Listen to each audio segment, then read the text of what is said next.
happy Thursday. Some people would say happy Jersday. How are you boys feeling today after all these whirlwinds of trades that have happened in the last 3 days?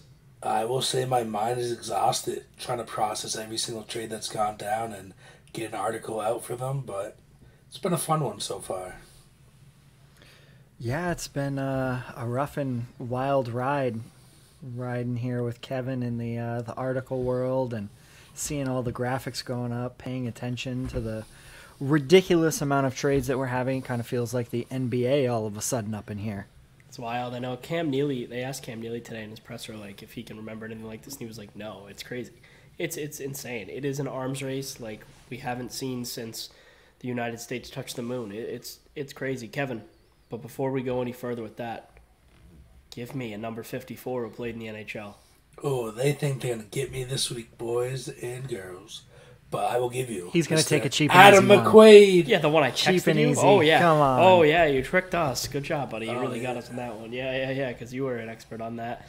But I I don't even want to waste time with some antics. This has been an awesome last couple days. Let's get right into that dirty water.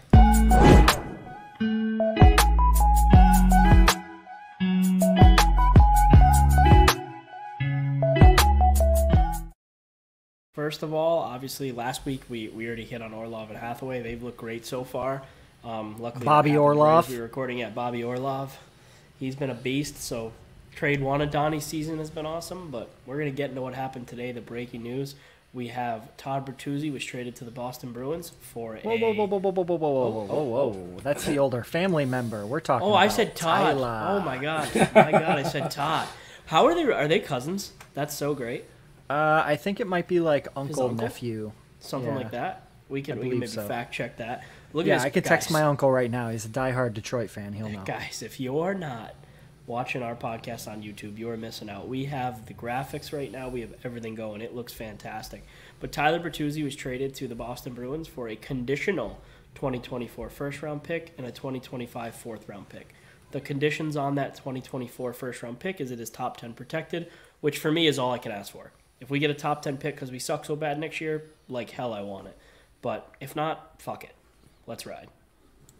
And I think that's like 100% part of what Steve Yzerman is banking on here. Is he's like, yeah, this team's probably going to fall apart in this offseason with the struggles ahead. So I'll take the 2024, no problem. Top 10 protected is, not as great, but not as bad as you can get as far as the Bruins' perspective goes. I mean, like you had said prior to the show here while we were just kind of, hanging out and shooting the shit, Julian Breezebaugh speaks a lot of sense. A first-round pick's nothing if you can get an NHL player. Oh, 100%. I mean, like, I've completely changed my thinking in the last year that I'm always would rather have an NHL player than the draft pick if the NHL player is just worth it. You know what I mean? Like, am I trading 5 first-rounders and 82 second-rounders for Tanner Jeannot? Probably not. But for, like, for Bertuzzi, the conditions here, everything, I like it. Listen, if things go so bad that we have the second overall pick, it's still ours. So that makes me feel safe, and that makes me be like, all right. This was a great move for Boston. How do you see him slotting into the lineup, guys? I definitely see him going on the third line, right wing. Probably Frederick moving down to the fourth. Could knock Nosek out. Put Freddie at center. But it also depending on where Taylor Hall is. If Taylor Hall is healthy, comes back for the playoffs, and he's healthy, having a third line of Hall, Coyle, and Bertuzzi, that's unreal. Like, most teams don't even have that on their second. So I'll take that all day.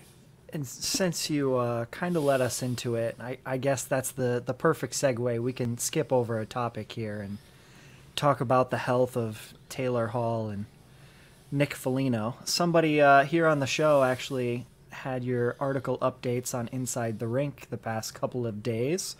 Taylor Hall obviously reported back to Boston during the road trip with a lower body injury. And Nick Foligno likewise came back with the team after leaving the game and not returning in Calgary. Taylor Hall today was placed on long-term injury reserve, part of the reason that the Bruins supposedly have made this Tyler Bertuzzi trade and how they make the money work. But he's also sought out a second opinion to see how long he's expected to be out. My assumption is if they're putting him on LTIR, he's probably going to be out for the rest of the year, my assumption. But Nick Foligno only being on IR leads me to think that he's only going to be out for a week or two. Who knows? Yeah, no, I look at it the same way. I'm like, I think that Fliggy's going to be back sooner rather than later, which is huge. Obviously, I mean, you definitely don't want to lose Nick Foligno. He's about as important as possible in that locker room. Taylor Hall, though, he's bad. I think Hall could be out long term. They said they wouldn't rule out surgery, and I'm just hoping that he's back for the playoffs. I'm hoping we're doing a little Tampa Bay cheat. That's what I'm hoping, that he's going to sit till the playoffs. I mean, I wouldn't hate it, It's like, but no, I know. I look at it. I'm like, it's like I was just having a conversation with my dad when we were on our way home, and it's like, wow, that's peaceful. Thanks, Kev. It's like you look at it, and is the Bruins lineup better today with Bertuzzi in and Hall and Foligno out? No, not really.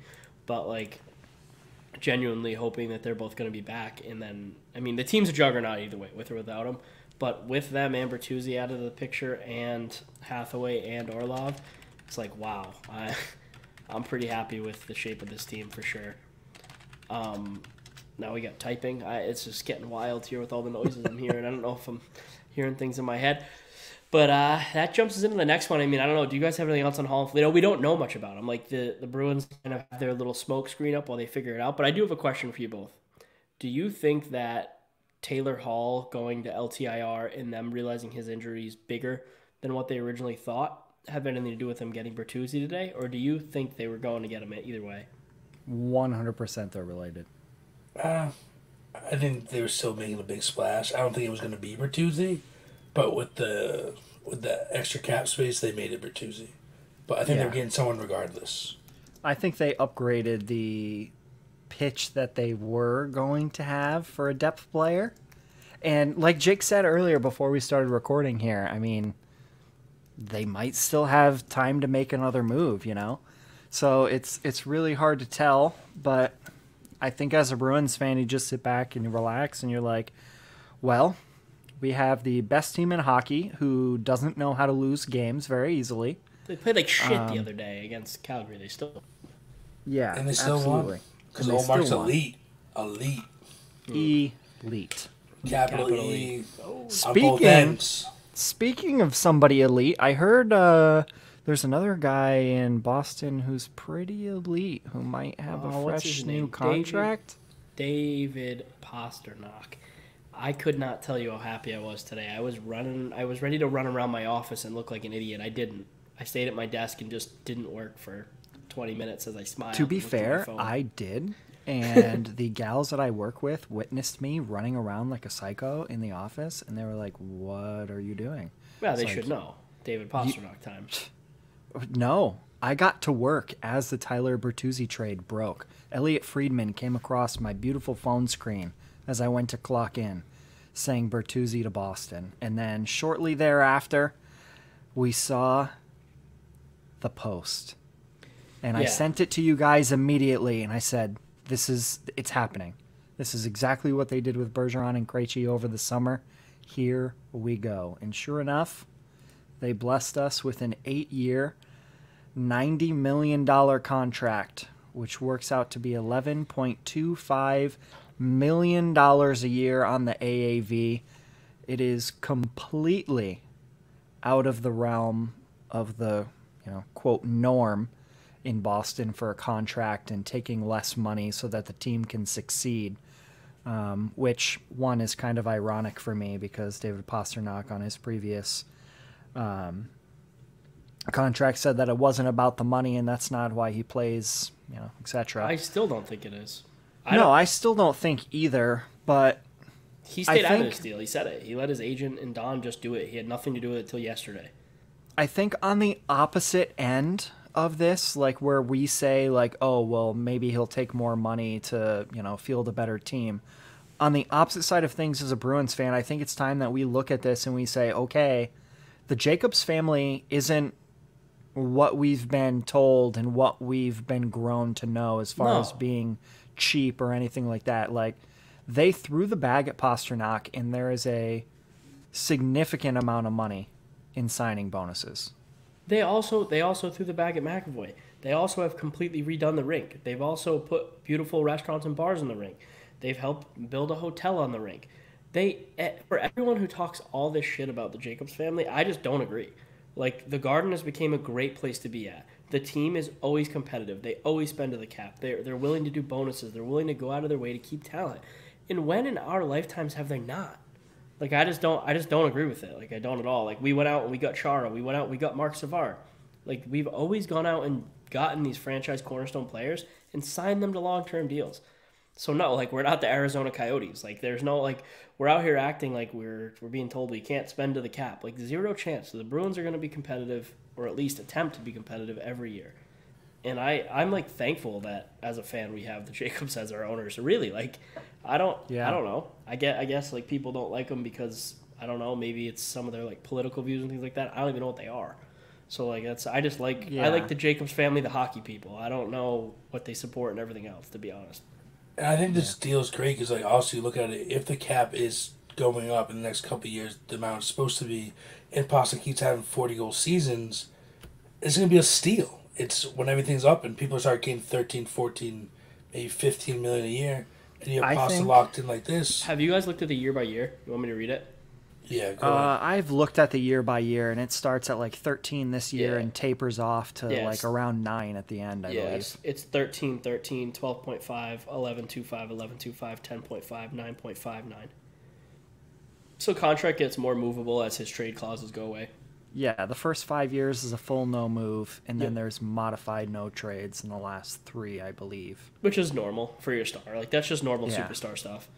I think that this kind of will tip the hand on where the Jacobs family is going to vote this offseason when it comes to cap-related reasons. I think the Jacobs family might vote in favor of moving the cap up more than just $1 million because, let's be honest, folks, the Bruins next year are in a world of hurt. They have, I think, less than $4 million left. Yeah, it's like 3.6 the cap or goes something. up 2.5 instead of 1. That helps them greatly. And Jeremy Jacobs is one of the most powerful owners in sports. And the NHL, the director of the NHLPA is a guy who may or may not have received money from the most powerful man in the NHL ownership Marty world. Walsh.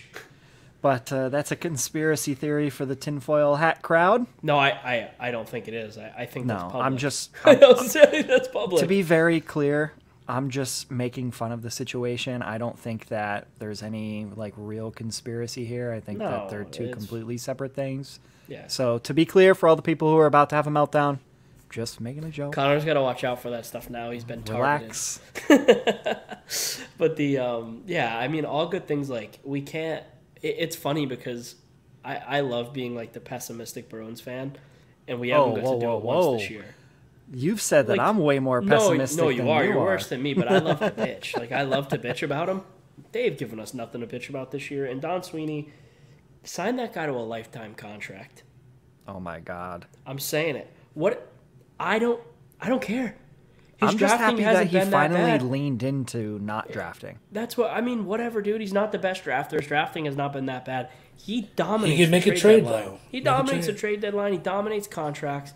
Nobody walks away from the Bruins. The only guy who did was Krug, which kind of sucked. But he signed McAvoy. He signed Pastrnak. He signed Olmark to a great deal. He's going to sign Bertuzzi to a great deal. I think Bertuzzi could.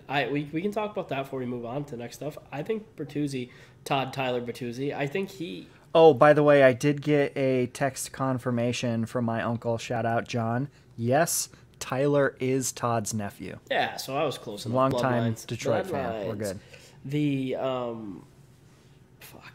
I think he's re-signable. I think he's the type of guy that is a Bruins-type player. But we're going to see. I mean, let's just hope the Bruins win the Cup this year. And then there's going to be some major changes that not everyone loves. That's for damn sure. But if we want to stay competitive, obviously, things are going to have to change. Oh, yeah. Let's get into there's a lot of other stuff going on. I mean, that kind of wraps up the Bruins. The Bruins are in great position. They're ready to make a long run and hammer them to win the Stanley Cup. Salt of the East.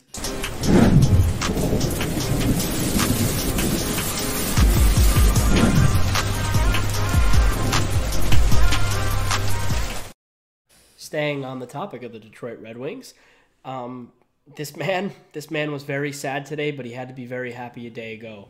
Dylan Larkin was signed to a contract. It is, what was it, $8.7 million for 8 years, $69.6 million total, as Rob Gronkowski would say, nice, period.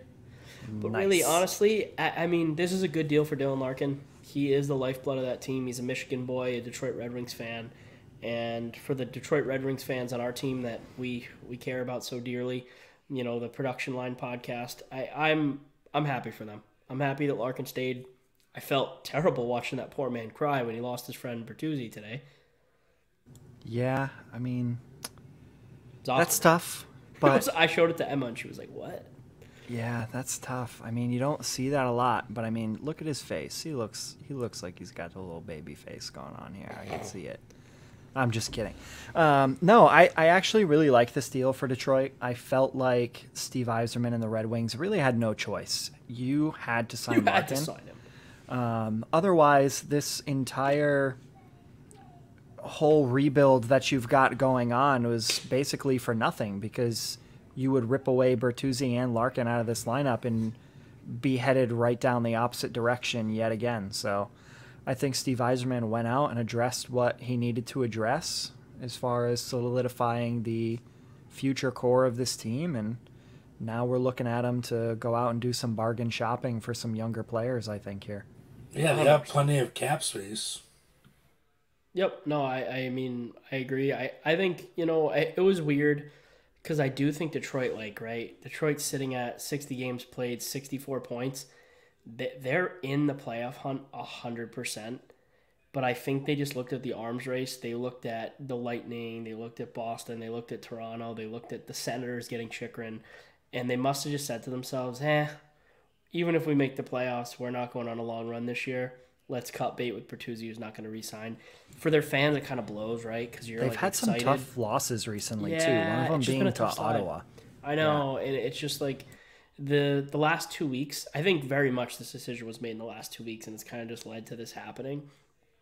But Detroit is very much so in the right direction. They're moving in the right direction. All those teams are. I mean, look at Buffalo. I think Buffalo's a playoff team now.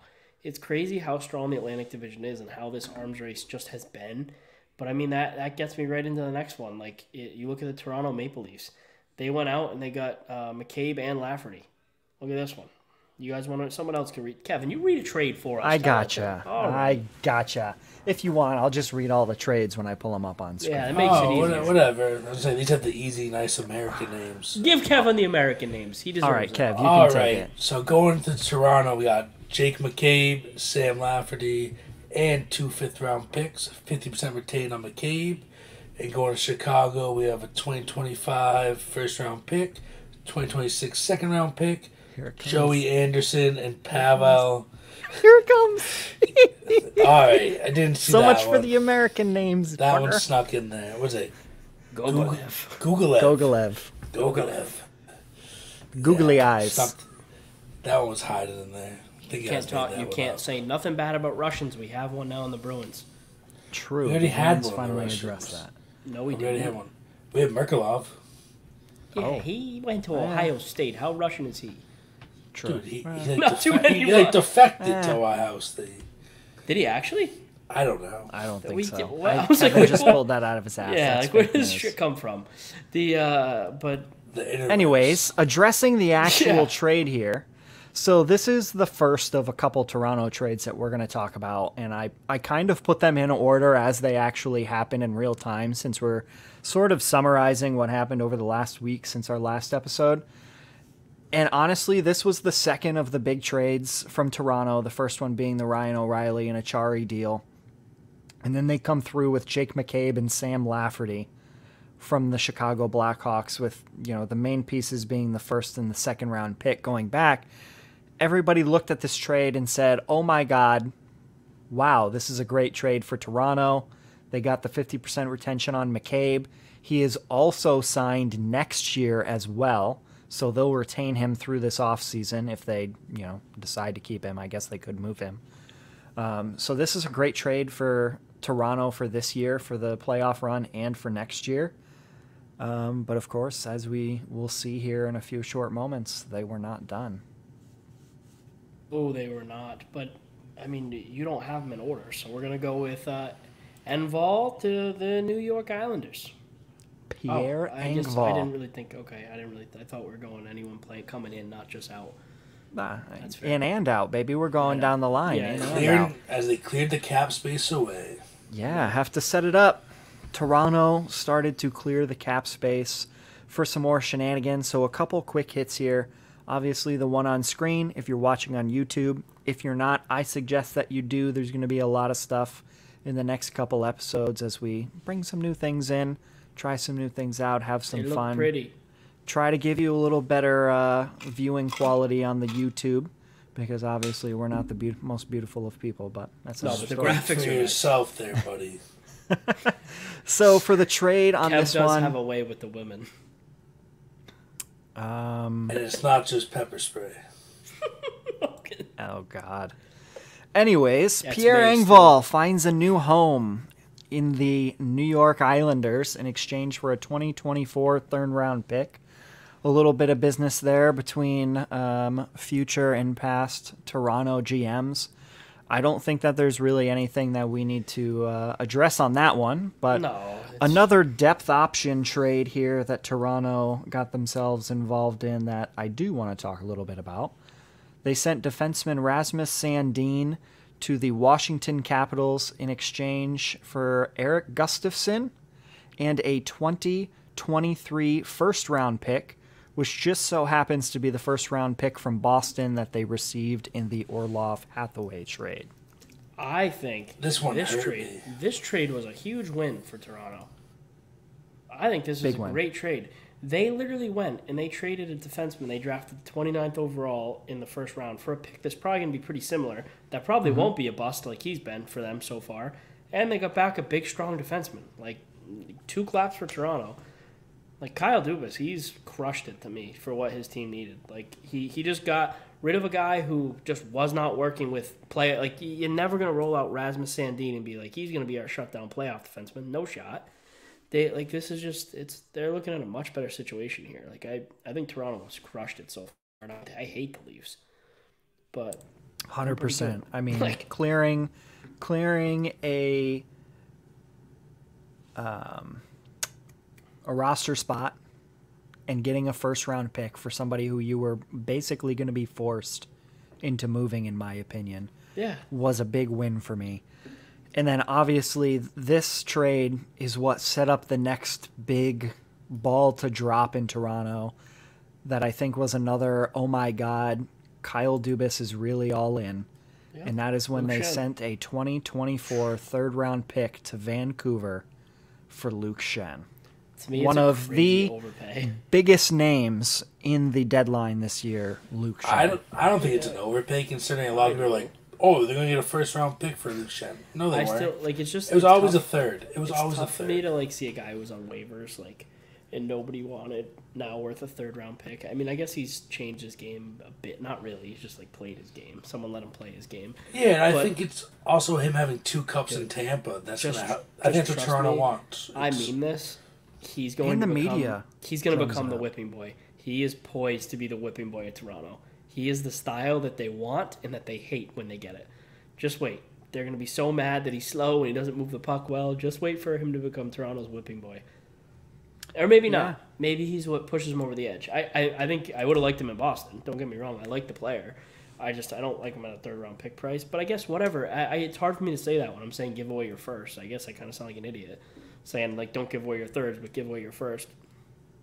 Different Stop. calibers of player. It is. It is a way different caliber player. But But I just mean, don't- hey, it can't be as bad as Don Sweeney trading a third-round pick for Zach Ronaldo. It just can't. No, it can't.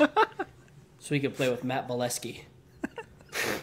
Oh, man. Remember when I said lifetime contract? Don't remind me of the dumb things Don's done, only the good ones.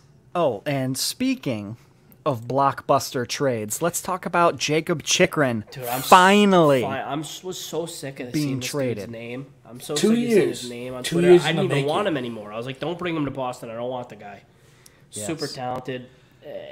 The return. So yeah, you can the shoe finally drops And Jacob Chychrun goes to the Ottawa Senators, who honestly just won the game of waiting out for all the big contenders here to find their dance partners and get their additions out of the way. They waited for the Chychrun price to drop, and they capitalized. The only things that they gave up was a 2023 first-round pick, which is top 5 protected. So this pick is going to land somewhere between number 6 and 16 on the overall draft board this year. They get a 2024 second-round pick and a 2026 second-round pick in return. And with that trade, Arizona set themselves up to have the most draft picks in the next 3 years that has ever been happened in the NHL. Ever been happened. Ever Webster been happened. Dictionary. Ever been I said had. that on purpose that way. I'm sure you did. Arizona's doing what Arizona does. They don't want to spend money. They want to play in a college rink. They want to suck. Get rid of your good players. Get draft picks, and create a juniors program. I think that's what their goal. I think is to really elevate the play over at Arizona State. Maybe get some guys they can force to go to school there. Maybe just become a juniors program. They have a real nice barn for a juniors program. I don't know. Getting a little wild here. I don't know. I mean, your boy Bill over there from your childhood team says that the area is great to live in, great to play in. Listen, I've heard that 10 from minutes enough from people the that I do arena believe to it. the airport. I do believe it. I've heard it from enough people that I do believe it. I also think that if they get the Tempe Arena deal done and they're willing to spend money and they get Connor Bedard, they'll be in great shape. If all 3 of those things don't happen, they're going to keep sucking. I mean that. They're going to need the rink, willing to spend money, and Bedard. If they don't get all 3, they get nothing. And with the Austin Man, Matthews, I too. almost pulled a Kevin, and I Yeah, almost you started did. to go into a You did. full-blown sentence there before I realized. But Kevin, do you have anything that you want to throw in on the Chychrun thing? Austin Matthews. Get that Okay. man out of our mouths for once. I know. Because- I'm sick of talking about him. Jake was talking about the Coyotes and, their perpetual sucking. So I want to talk about something else that's really obvious, and that was Patrick Kane becoming a New York Ranger. Yeah, this reminded me so much of the Taylor Hall to Boston trade. Patrick Kane more or less just said, New York. I'm going to New York. And whenever they came to him with any other trades, he said, Rangers. Not the Islanders, the No, Rangers. He was like, Rangers. And he just sat there and said the word Rangers enough times that they learned they had to trade him to the Rangers, and they didn't get shit for him. Mm-hmm. So, I mean, they get a second-round pick that can become a first if they make it to the Eastern Conference Finals, which is possible. That I actually could see happening with the Rangers. They are that good. So that's interesting. So we'll break down the whole trade here. Yeah, break it down. We'll go to what goes to the Blackhawks first because they've got the biggest haul out of the ordeal here. They get a 2023 second-round pick, a 2023 fourth, Ville somebody. That's a whole mess of a Not name. Husso. Sarjarvi, Andy Walensky, some prospects there. So really, a second and a fourth-round pick and a couple prospects who are just going to fill the system and be some bodies in the unit. The New York Rangers obviously receive Patrick Kane, the star of the show here. Chicago retained 50% and Arizona retained 25%. And The New York Rangers also... Arizona won the social media part of this. Correct, but hold on. We will get there. The Rangers also got Cooper Zek in part of this deal, and then the whole winners of this deal, in my opinion, out of everybody, is the Arizona Coyotes, who got a 2025 third-round pick for taking 25% of Patrick Kane's salary, which in Bruins real legend, dollars Cooper Zek. was next to nothing in real money. So Arizona, in my opinion, really gets out of this like a bandit. There's, Minnesota, who got a fourth and a fifth round pick for retaining on previous deals, so this kind of upped the ante. The Rangers obviously were in a bit of a pickle and were forced to, but what are your guys' thoughts about Showtime making his way to Broadway? I think Rangers are poised for a very long run. I think the Rangers are about as good as they've been in the last 10 years. And they scare me a bit. I don't know about you guys. I think that they can take down anyone in the East, 100%. From top to bottom, they are a great roster. They're a playoff roster. They can hit you, they can fight you, they can outscore you, and they have really good goaltending. I think. And they can spin on you too. Oh. Yeah. I don't. I don't really want to get into that. No, just 'cause... I don't. I have no interest in getting into it. I don't think he did it on purpose. I'm very anti hot button topic. Yeah. No, Connor can't give his opinion on hot button topics. People cry. And I mean that. I know you guys aren't listening, but you're super soft. Tweet at me. Timo Meier to the New Jersey Devils. Timo time. I love this trade, but it's also like the most insane trade in the world. Read it. All right. So San Jose received 2023 first round pick, 2024 second round pick, 2024 seventh round pick, and just Johnson. Andreas Johansson. Yeah, that guy. Fabian Zetterlund, Nikita somebody, and Kokotok. Shakir Mukhamadullin.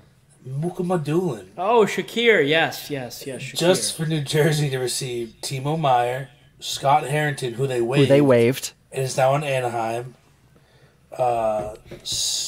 Santeri Hataka. Dude, someone give this guy a break. I'm not reading these last break. Yeah, you don't know the other two. I promise you, if you're listening to this and you know these two people, please tweet at the show and let us know, and we will have you on the next show, and you can pronounce that live. Nobody knows who the hell those guys are. The only other thing that the New Jersey Devils get that you're going to understand what the hell it is a 2024 fifth-round pick. You're welcome. Have a nice day. It's Timo time. Timo Meier's a beast. There's another team. I look at Jersey, and I think the same thing. I love Jersey right now. New Jersey just get a lot better, but I don't think that they can beat goaltending Carolina. sucks. They can't beat Carolina, and they can't beat New York.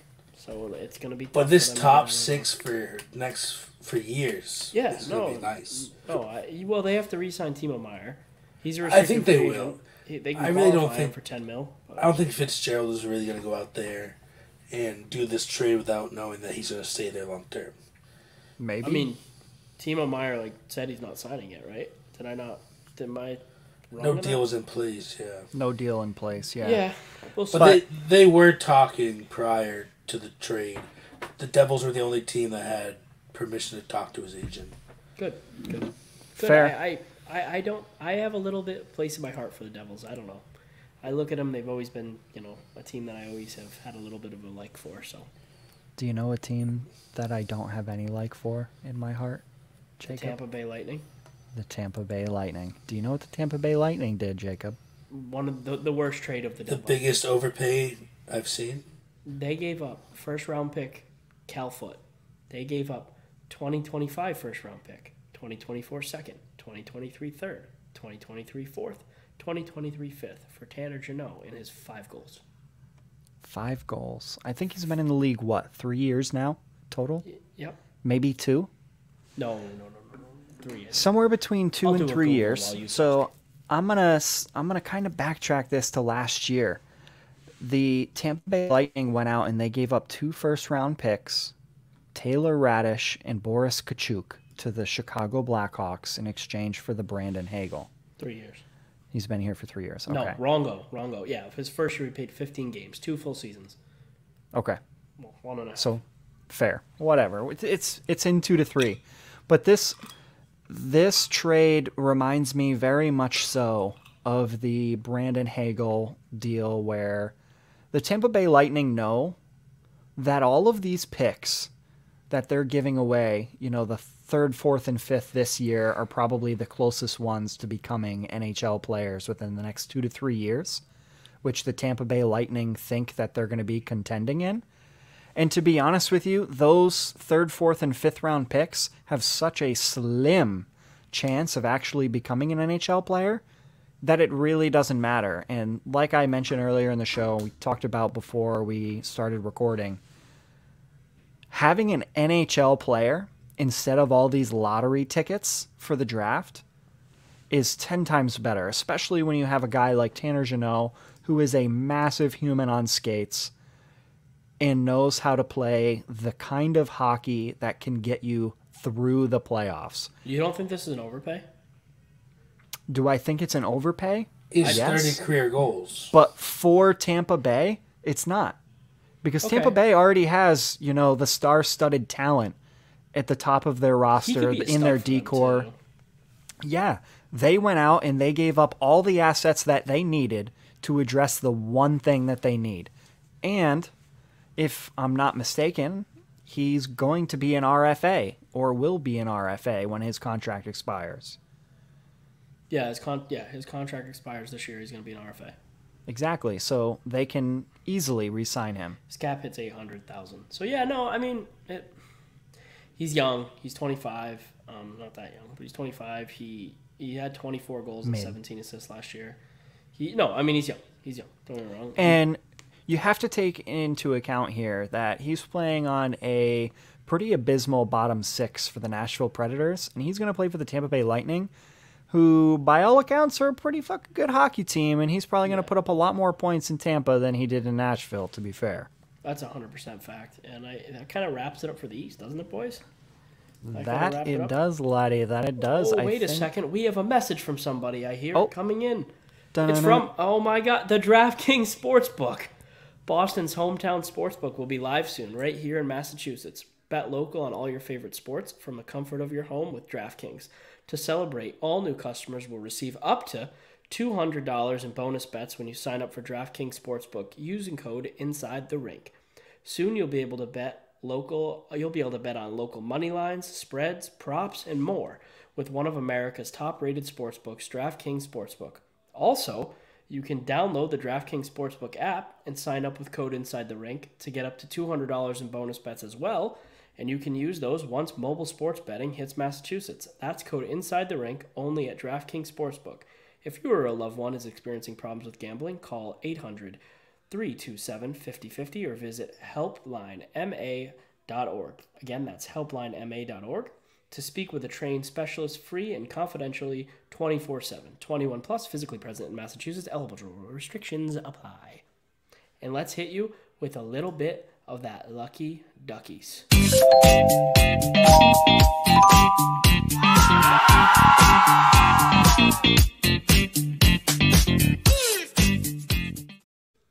So to give you guys a little DraftKings lucky ducky bet, I have some plays for us for Friday night. What I like here, I'm actually pretty confident in this. I have a parlay of the Kraken and the Hurricanes. The odds aren't going to be great, but it's pretty safe. You got Krakens to beat the Blue Jackets, and you got the Hurricanes to beat the Coyotes. Parlayed together, I can tell you what it'll be in a couple minutes or seconds here once Kevy gives his bet. What do you have? Yeah, I'm going to rock with you guys with a Saturday bet. What do I like here? I think for Saturday, I'm going to give you guys a little parlay too. We're going to do the Capitals over the Sharks.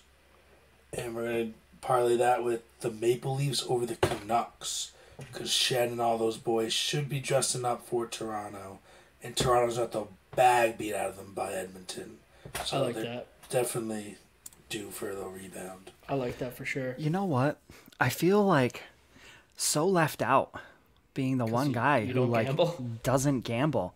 I feel like my part of this segment should be you guys telling me how your bets work out, and I get to shit all over you guys in my part of this for the bets you lose. I'm pretty sure ours lost last week's episode. Yeah, they lost. I think they lost. The what I do like here is Carolina and Seattle should win. They're plus 104, so you're getting a little over even money. I think that's pretty good value there, honestly. I think it's pretty good. But I've been pretty good lately. I think we'll see how it goes. Here's my pitch. I got smoked last night by Toronto. You'll give me an amount, and I'll go find something that I can buy with that amount, and we'll pull that picture up on the screen, and then people get to guess. No. $200. No, I'm not talking dollars and cents here. Wild West.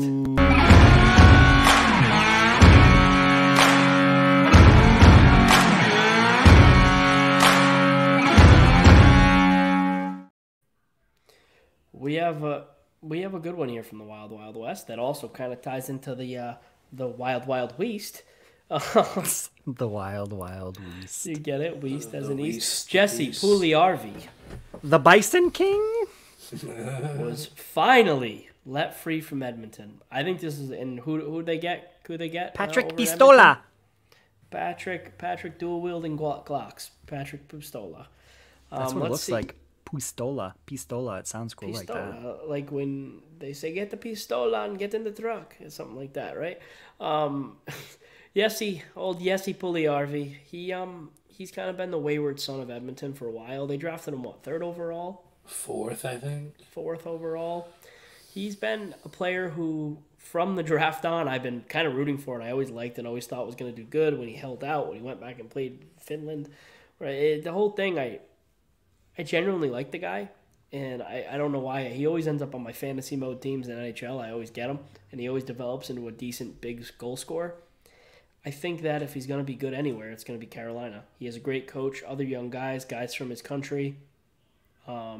He's skilled. Like, if he gets a chance to play with a guy like Aho, that's going to be pretty good. A guy like Vinny Trocheck, that's pretty good, right? Trocheck don't play there anymore. Trocheck doesn't play there anymore. I know. I corrected myself before you could even correct me. Who is their second line center in Carolina? Kotkaniemi. That's. I was like thinking countryman, and I said Trocheck, and I right away knew that was wrong. Kotkaniemi is also from Finland, correct? That's okay. I have no idea. We don't have to know. I don't know. You know what I mean, guys? We don't know everything. That's why we're relatable. How do you guys feel about Puljujärvi? I'm glad he's set free. Hopefully he can finally live up to his draft position, but let the guy be happy, let him play hockey, and get him the hell out of Edmonton. Like Martian said, like, who the hell wants to be in Edmonton? 100% agree. And I will say that saw this trade coming from a mile away. This is exactly the type of deal that Carolina looks at. I mean, Max Pacioretty, Brent Burns, Jesse Puljujärvi, they're taking on good NHL talent that teams can't afford to retain for what they're currently getting for their production at a cheap cost. Oh my God. You know what we just forgot to put on the draft boards? What? The Ghost Bear. Nah, we can skip that one. Yawn. Well, I thought that was funny. I thought you were gonna come up with something big that we badly missed, and then that was the biggest yawn city. What do you mean? Carolina, third round pick. Yeah. I know. I don't look at him and think he's gonna Then tell us what you think about it, Kev. If you're so passionate about Shane Gostisbehere, tell us about it. Buddy. It's okay. I was just saying. We were just talking about the players that Carolina gets, and I feel like he's one of them. The third round pick. Jake's looking at some stats on his computer, and some ad keeps popping up. Yeah, every time I go, it pops up. I typed in Shane Gostisbehere twice, and HockeyDB flashed ads up on my screen. And it was he's an undersized guy, but he got good offensive value from the blue line. He missed some time most of February, but he has 10 goals in the season. He can give a little razzle-dazzle from the blue line for Carolina. Not the greatest defender, but he's got some zip in that shot, so we'll see. Fair. It's a whole lot of nothing burger from me on that one, to be honest. That one doesn't tickle my fancy. However, Edmonton did make some more moves after making the cap space with Jesse Puljujärvi. They went out and made a big splash, acquiring Mattias Ekholm and a 6th-round pick from the Nashville Predators, while the Predators retained 4% of Mattias Ekholm's salary, which I'll get into in a bit, in exchange for the Edmonton Oilers' 2023 first-round pick, Tyson Barrie, Reed Schaefer, and a 4th-round pick. Now, the 4%, everybody kind of giggles at that because we always hear 50 or 25 or a pretty high number. But Mattias Ekholm is signed for more than $6 million a year for the next 2 to 3 years past this. So that 4% adds up to a significant amount of money on the overall contract for the Edmonton Oilers. And for me, that's a huge upgrade, and that's exactly what they needed in Edmonton. They got a real defenseman outside of a Darnell Nurse, who, mind my words here, is kind of an overpayment. But Jake, what do you think about the Matthias Ekholm Tyson Barrie trade here? So I agree with what you said. I think they're a better team coming out the other side. My issue here is chemistry. Tyson Barrie is very, very close friends with one, Connor McDavid. He was allowed in the hot tub. He was allowed in the hot tub. He is a big... He's boys with Connor. He was a big lifeblood of that team, an assistant captain. I don't know if this hurts them chemistry-wise, and a guy who's kind of one of the guys who galvanized the boys. And I don't know. It's like today when I had the fear that Matt Grzelcyk was traded in the deal for Bertuzzi, because I think Grizzy's big for the Bruins locker room. I think he's one of the guys who kind of brings the older guys and the younger guys together. You don't like to see those guys leave your team, and I think we could see Edmonton take a huge slide. Here's my question to you guys. When you have a player like McDavid, star-stud and everything, do you think he has a say in some of these trades or no? Not this one. No. I think he's told about it ahead of time. Yeah, he's just let know. I mean, Connor McDavid isn't the type of guy where he wants to be calling those type of shots. He's not that guy. However, I think he wants to know, but I think that if, like, for example, right, our boss came to us and he said, "Hey, Connor, look, I'm sorry, but we're getting rid of Kevin," and I threw a fit and I stomped my foot and had a temper tantrum, Kevin would be going nowhere. And I think that's exactly how it works in Edmonton. If Ken Holland went to McDavid and he said, "Hey, I'm sending Barrie in a first-round pick for Ekholm," and Connor looked at him and said, "The fuck you're not," Ken Holland would say, "You're right, I'm not. I'm going to go back to my office and get back on my phone." It is tough, I know. I wonder if that conversation even happens. I really do. We don't know. That conversation definitely happens. I know. It's tough to think you it doesn't, are right? damn sure. You know Patrice Bergeron's involved in Boston, so it's tough to be like, I know. I know. I wonder if that's why Grizz hasn't left yet. No. I think Matt Grzelcyk's a good fit in Boston. I'm a big Matt Grzelcyk fan. I think any of the moves of taking pieces off the quote core of the Bruins is going to happen this offseason. Yeah, not it ain't right happening now. this year. Like you can't, you don't mess with the core when they're like playing as good as they are. I mean, they're going to sell the farm right now, yeah, and then as soon as their season's over, they're going to start throwing people everywhere for picks. Yeah, they might get rid of some of them farm animals to get back some picks. That's for sure. There's no question about it. I mean, the Bruins, like, just always everything ties back in. Next year is going to be a much different season, so let's enjoy it while it lasts. Bukestad to Edmonton. How do you guys feel about that one? Another image. You guys got to get on this YouTube and just... Dude, we've got images for all the trades, every single one, I'm telling you. And they're all so pretty. Everyone but the Ghost Bear. Oh, yeah. That nobody. I'm sorry. I forgot. He played for an organization like the Flyers and the Coyotes recently. My bad. Anywho, Nick Bukestad. Wow. Hell of a guy. Although, didn't Nick Bukestad get scratched in every single playoff game last year for the Minnesota Wild? Correct me if I'm wrong, but I'm no clue. Pretty positive that that's accurate. I'm pretty sure it's accurate. I heard on another podcast this week, and for the life of me, I can't remember whose it was. Oh, no, you know what? It was Frank Saravalli in the Daily Face-Off. One of the days this week I listened to his show, and he went on a rant when Jason Gregor brought up Nick Bukestad, and he said, why the hell would you want Nick Bukestad on your team when the Wild didn't even think that he was enough of an asset to put him in any of their games in the first round? He played no playoff games for the Wild last year. None. The Wild are also kind of like a dumpster fire right now. Who knows what's going on there? I'm just going to tap out of this one because I honestly This one's don't wanna almost give a nothing insight. burger to me. I don't know enough about any of these guys to give real insight. I don't know. Nick Bukestad is an even worse Charlie Coyle. He's just a cheaper I know version. him. You know what I mean? I know him, but I don't like. Yeah. I'm not excited about this for anybody. I mean, the Edmonton Oilers need glue guys. Look at that. He's a glue guy.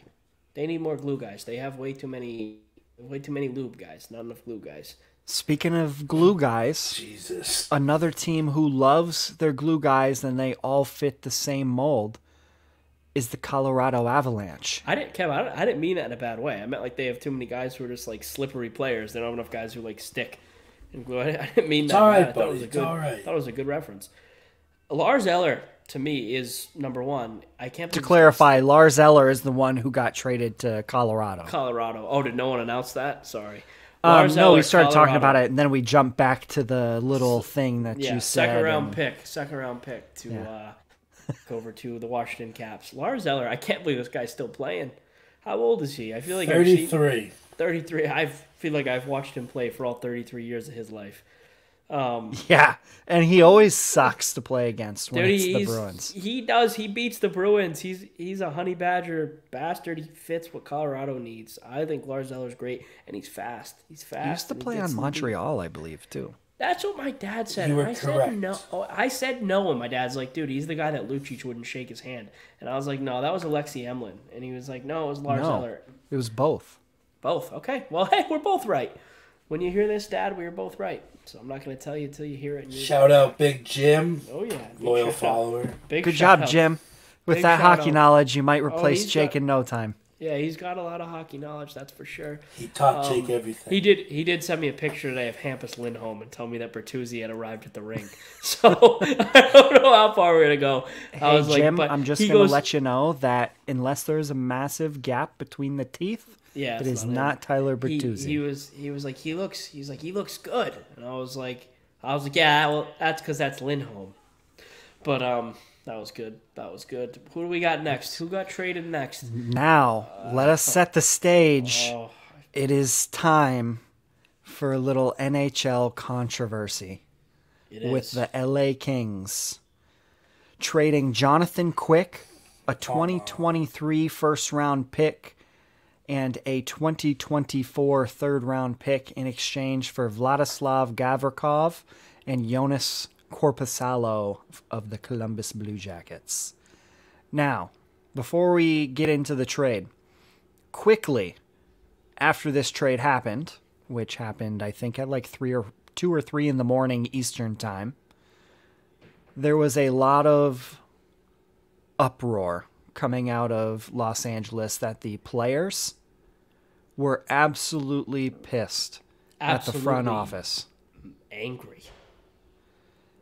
Number one being Anze Kopitar.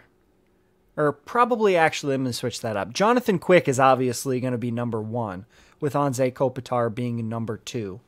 And then after the trade leading into today, it was even leaking out that Jonathan Quick was so upset that he was not even going to be reporting to Columbus unless he wasn't traded again by Columbus before the deadline. That's how much he did not want to go there at the time. Let me set the scene for you quick, Connor. Before you keep going, I want to set a scene for you. I want everyone to close your eyes and imagine what I'm saying. You're Jonathan Quick. You're a future Hall of Famer. You've won multiple Stanley Cups. You're a U.S. Olympian. You've played your whole career in beautiful Los Angeles as a star player, a wealthy man, and you get a phone call where you get blindsided that you have to go live in Columbus, Ohio to end your career. Who the hell is saying yes to that outside of Johnny Gaudreau? Nobody. There's nobody who's like, yeah, Columbus. Even LeBron left Ohio, and it was his hometown to get out to L.A. What they did is downright disrespectful, and they went from an organization I like and respect to an organization I just don't. Do you know what I would probably say? Do you know what I would probably say, Jacob? You'd get on that plane and go to Columbus, Ohio? Oh. It's a business.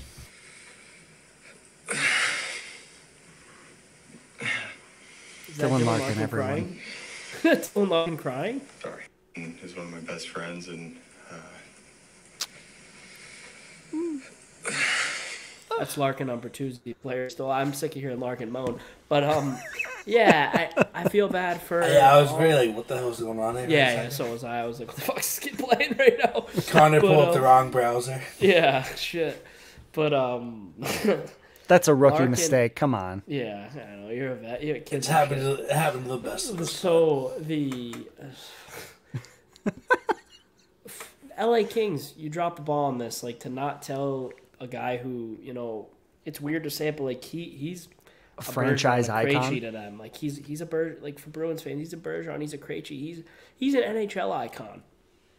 But hey, They got back Vladislav Garakov, a guy who the Bruins almost overpaid for, and Jonas Korpisalo, who is, at this point in his career, a better goalie than Jonathan Quick. It doesn't make him not a legend, though. Correct. And Gavrikov has since said that he will not negotiate a contract anymore during the season, and he's going to wait until after the season to see where he's at, because he's that pissed off with how things have unfolded here. But anyway, as the chaos continues, there is a little irony of light at the end of the tunnel, because Jonathan Quick had a quick cup of coffee in Columbus as they turn around and traded him to the Vegas Golden Knights, as they retained 50% of his salary in that trade, and they received Michael Hutchinson and a 2025 7th-round pick. Now, shout out to the Columbus Blue Jackets organization and management for doing Jonathan Quick a solid service here in this trade and retaining him 50% and sending him to a playoff contender for an absolute shit return. Yeah, it's terrible. You know what? I'm sorry that I brought up LeBron leaving you guys Ohio. I'm sorry. I know he left Cleveland and not Columbus, but I consider you guys just one blob on the map. Just kidding. Goudreau said it's a great city, and he seems so happy losing games there. Yeah, I mean, Jonathan Quick was pretty happy there, too. Did you see the Columbus Twitter account tweeted the thank you tweet? No, really? Go look it up right now. Right That's now. Awesome. That's awesome. Kevin, while he's looking that up, what are your quick thoughts on Jonathan Quick? the Jonathan Quick saga from L.A. to Vegas? Well, through Columbus. It's kind of weird because it gives you flashbacks to a little Marc-Andre Fleury situation in Vegas and how they did him dirty. L.A. did Quick dirty. And everyone's hoping it's going to be an L.A.-Vegas first-round showdown. Our time with you was quick but memorable. That is fantastic. Our time with you was quick but memorable. That is a 5 stars. Nice job, Columbus. I'm sorry about LeBron. Now, I can say that this is not the first time that the Kings did this with a goaltender. Who else did they did it with Martin Jones in the Milan Lucic trade. They wouldn't trade within their division that time as well. So they traded Jones to the Bruins, who then flipped him to the Sharks for the first-round pick in Sean Corrali. Yes. Yes, we did. Bruins that legend. brings me up to the last trade that we've kind of have here on our sheet, and that is Nino Niederreiter to Winnipeg.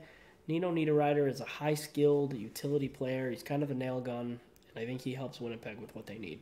Do we have a graphic for that or no? We do, but whoa, bro! I worked hard. Didn't get uploaded. It's not in the cards here because I was being a little rushed and we had a technical issue. It's all we right. were trying to hurry this along so we could get off of here before the Bruins game, We but we're haven't full of hot air here, so that didn't happen. Yeah, but the game's Nino great. I'm Niederreiter trade, he goes from Nashville to Winnipeg in exchange for a 2024 second-round pick, as either Jake or Kevin here just broke a dish or something in their office. Who knows? I knocked a Yeti cup over to the ground. That was not with me. my foot. But geez. yeah, no, it's a good trade for Winnipeg. What did they trade to get him? I wasn't listening because the Yeti cup was hitting. It's a 2024 second-round pick. Yeah, it's the value for him. Good job. He still has a year left on his deal, I believe. Yeah, I'm good with that. That's one of the And more what's just really funny is value Nashville value. just signed this cat this year. Yeah, it wasn't working out. Nashville, before we go here, Nashville is going to be kind of under a little bit of some changes, right? We have Poyle is going to be retiring, and it's going to be Barry Trotz taking over as president and GM. Is he going to be GM and president? I don't know the specifics, but it wouldn't surprise me. I know that David Poyle is not staying on as an actual employee of the organization. He's going to be a consultant or an advisor role. It just means he wants to make sure if he ever wants to step back in and see this baby more forward that he gets to it. David Poyle is a guy who didn't ever get that Stanley Cup win, but God, did he do great things for hockey. I mean, just to kind of reference what Jeff Marek talked about And this quick week. timeout. Yeah. David Poyle's the only general manager that this franchise has ever had. Yeah. He's been their GM since they came into the league, to just kind of set the table here. And it's like his dad was a GM for expansion teams. He followed in his footsteps, and when he got into Nashville, he took a city that had virtually no hockey. They had no hockey identity at all, to a place where you see some of the like major youth elite programs play out of and have tournaments and things like that. And that just shows how good of a job he's done. With his lasting impact on Nashville, it's became a hockey community. Like I don't imagine a trip to Nashville where I don't go see a game. They created Smashville. They created throwing the catfish on the ice. They just created an environment that's became a hockey town. And I think he needs to get most of the credit for that, honestly. And he built a competitive premier franchise. What I'm super excited for is I am going to be down there in Nashville for this draft, which will be his swan song. That's his last event with the Predators. They got a couple first-round picks. It's going to be exciting. Trotz is already working for the team. It's going to be a great event to be at, and I can't personally wait to see what Nashville has to offer. I've personally never been, so this will be I have not either. quite the experience. That's for sure. I mean, if you weren't so selfish, you could probably meet me there. Yeah, I'm getting married on that day.